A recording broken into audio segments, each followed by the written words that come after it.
I'm questioning the Integrity Commission reason to continue this prolonged investigation in the Prime Minister. You see, every Jamaican is responsible, is have a right to probable cause in Jamaica. You cannot have a prolonged investigation. I cannot be just under constant investigation all my life for the same thing. But my understanding is that he's no longer under investigation.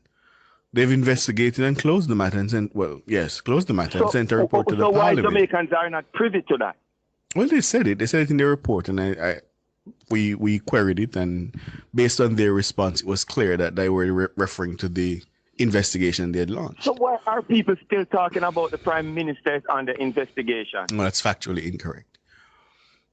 Huh? That's so why is it that the Integrity Commission can come out and say, just like how they correct other things, come out and say, no, the Prime Minister's investigation is closed? Because I still hear it being used on the campaign trail. Well, as you, I don't know if you recall, but when we did ask them the question, they said they could not come out and say it because it was now sub judice, and so they would not make any reference to it.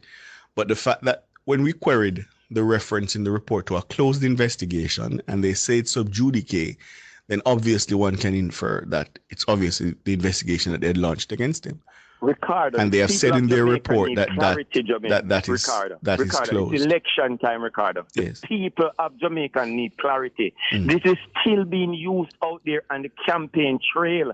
Yes. It is, and I hear Mark Golding still talking about it. I hear Dayton Campbell still talking about it, and I hear the people them that listen and preach what they are saying still talking about it.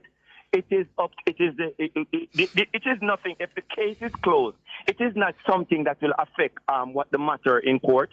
So the IC have all the right to come and tell the Jamaican people that they work for that this case is closed. All right. It's not going to affect what happened in the court because it is already closed. Hear you, Omalo. Thanks for the call, my brother. Willow, good evening. Good evening, Ricardo. He step out. He did.